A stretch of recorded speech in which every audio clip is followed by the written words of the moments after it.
This is Andy Purewal for Boxing Social in association with Betfred, and I'm joined by Hosea Burton here in Bolton. Hosea, firstly, how are you doing? Pretty good, thanks. That's good to hear. Now, obviously, we just spoke briefly off camera. You said March 20th, it's only about a month away now. How are you feeling ahead of the next stages of the golden contracts? I'm feeling good. I'm training hard. As expected, everybody in the competition will be training hard. But yeah, everything's going well. Obviously, I spoke to you briefly about kind of waiting and biding your time for the next opportunity on the back of the Buglioni defeat. When the Golden Contract Tournament was presented to you, did you imagine that the opportunity for yourself to get your name back out there would come in a tournament form?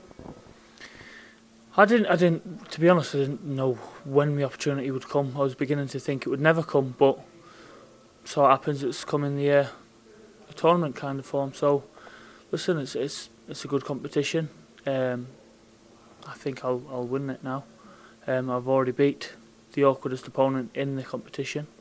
I truly believe that should have been the final, but you know what? It wasn't the final, it was only the quarters, so on to the next. How much different does your mentality have to be in preparations for a tournament set up? You know, you fought Ajisef, but then in the back of your mind, you're also thinking about the other fighters and how they get on because you possibly have to face them next. Whereas if it's just a fight which is agreed as just a standalone fight, you're just focusing on them and them alone. You know, how has it changed the mental approach?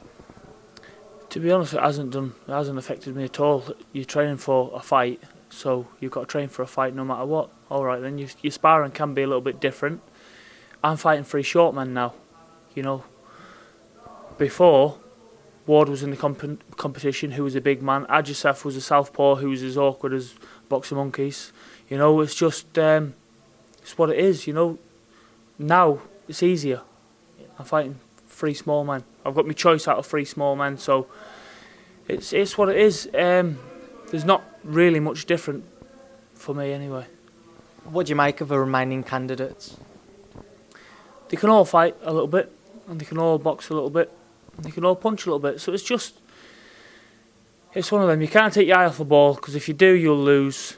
But if I turn up how I know I can turn up, I win easily. Have you ever thought about, since the Ajisef fight, have you ever thought about just how much your life could change if you was to win the tournament? I think about it all the time, yeah. You know, it's life-changing, isn't it? You know, golden contract, your money for winning the competition, your 5-fight deal money. You know, it's life-changing. So, yeah, but it's nothing. See, I've done this once before.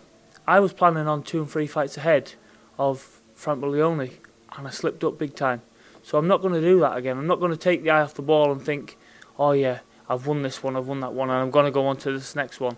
You know, I'm fighting this man who's in front of me, whoever it be. Conroy, the Latvian, or the German. You know, it's got to be one of them, so I'm going to train very hard to beat one of them.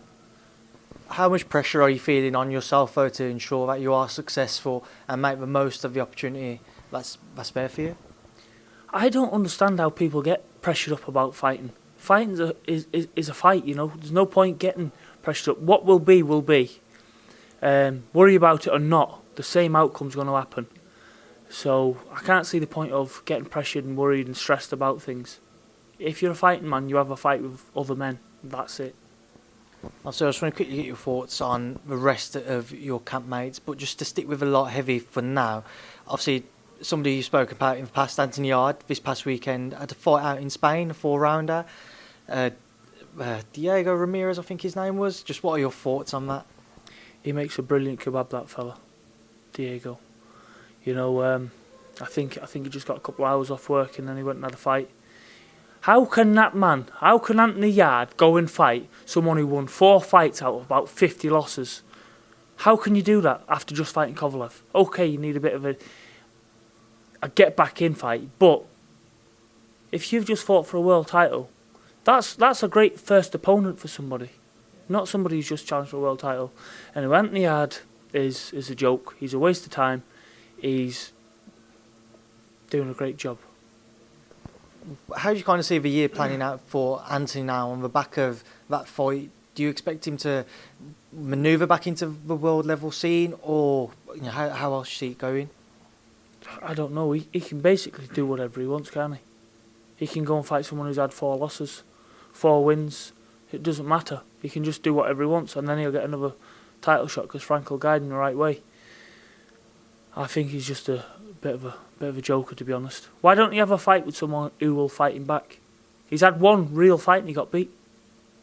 So it sounds like I'm sour grapes over him, but do you know what? He's doing well for himself without having to have hard fights. So best of luck to him. Out of everybody who was in the Golden Contract tournament, including ones who have been knocked out, how many do you think would cause Anthony Yarde problems in a fight? Bob Adjusef would beat him easily.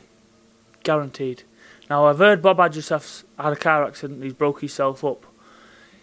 If that's true, well, that's a big shame. But if it's not, that would be a brilliant fight to make. Just to prove me wrong. You know, I say Bob would punch his face in. That's my opinion. And obviously, just to move away from that and onto the camp, obviously, just spoke to Paul Bolton and he brought up, Scott Quigg's back now. What's it been like seeing Scott back in and around everywhere? It's nice to be seeing Scott back. Scott was one of my favourite gym mates.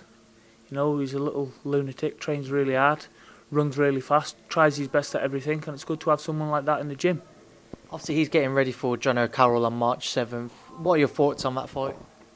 Good fight. I like John O'Carroll. I think he's a good fighter. He can punch, he can box. He's beat a couple of good lads when he went in that competition. Was it the prize fighter or the ultimate fighter? He won some competition anyway. I think it was the prize fighter, and he beat a few good kids. They was coming to the end of the tether. But John O'Carroll can fight, and I think that fight with Scott and him will make for a good fight. Obviously, Callum Smith as well back now, waiting to see what's next for him. Canelo's now been mentioned, Billy Joe Saunders. But with Canelo, there's obviously been a lot of talk about him possibly facing Murata. What are your thoughts if Canelo was to take that fight? It's just, Canelo can do what he wants, can't he? He's allowed to pick who he wants because he's the drawer in boxing. Everybody wants to fight him. I want to fight Canelo. If you fight Canelo, you're coming home with plenty of money. So, listen, it's up to Canelo what he wants to do. It'd be nice to see Callum fight him. It'd be nice for Billy Joe to fight him. It'd be nice for anyone to fight him because it's life-changing money. So, Canelo's the draw, and you've got to abide by his rules. I know Billy Joe would be someone you know well, but how do you think a bout between him and Callum Smith would play out? It'd be a brilliant fight to watch. I'd actually like to see the fight. I wouldn't really like to be there because I like Billy Joe and I like Callum a lot as well. So I'd feel a bit of a not nice person if I was to shout either one of them on. So it'd be a nice fight. It'd be a good fight for other people, but I don't think it'd be a very good fight for me to watch. And obviously we've got Liam Smith back as well now. He turned up on Saturday to the Kell Brook fight against Mark DeLuca, possibly looking at a bout there. What are your thoughts on a potential bout between Kell Brook and Liam Smith? I don't know. It'd be a good fight again. Kell's a great mover, good puncher. Beefy's brilliant at cutting someone down and wearing them out and bashing them up. So could make for a great fight again. And finally, Tyson, your cousin, how's he been feeling? What type of interaction have you been having with him ahead of next weekend and his bout against Deontay Wilder? I've not had lots to chat to him, but when we do have a talk, he's on FaceTime and he's always smiling and laughing and having a bit of a joke. But I know he's training very serious. He looks in great shape. He's a mountain of a man. He's put weight on, but he hasn't put no fat on. He's always carrying. He's always, no matter what, he's never ever going to be body beautiful. But he's put size on, but he looks well for it. Obviously, it's been well documented about Tyson's struggles with mental health and everything in the past.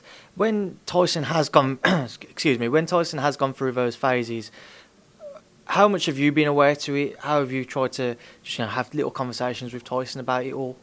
To be honest, I never really knew a great deal about it because when he went and beat Klitschko, he was on a party life then for a little while, and everyone was enjoying it with him. But then everyone's got to go and do their own thing in life. But he carried on with his party life and whatever he was doing. I wasn't really aware of it for a long time. But listen, training keeps him sane. So that's why he's constantly training. after his fight with Tom Swartz, we went out running the very next day. You know, he woke me up. I was laid in bed. We'd not long come back in from Akasan, the big nightclub over there, and we had a McDonald's on the way home, and then we went to sleep for a couple of hours, and he woke me up, crack of dawn, like, come on, we're going running. I said, why? I said, you've just fought. He said, no. He said, you need to, you're still fighting soon. So I thought, oh. So anyway, we had to get up and go running. So, yeah, that's the kind of man he is. Obviously, he does face Deontay Wilder in their much-anticipated rematch next Saturday. I know you're going to side with Tyson, obviously, but how exactly do you see their fight kind of playing out? It could be a fight of two halves, right? I'll tell you exactly how I personally think it will go. Tyson could get knocked out within 25 seconds, and it wouldn't be a shock to anybody in the world with fighting Deontay Wilder. But I think Tyson's too big, too cute to fall for any sucker punches like that. And I do think Tyson will bully him. Tyson will box aggressively. He'll come forward when he needs to, and when Wilder comes to a launch or attack, Tyson will smother him. He won't be in the line of fire. He'll be off on different angles, and I think Tyson either bashes him up and beats him up big on points, or Tyson can even knock him out. Well, Hosea, we will leave it there now because I know you're going to be a busy man today, and I'll let you shoot off. As always, it's been a pleasure, and I'll catch up with you soon. Thank you, Speaks Boxing Social. Thank you very much.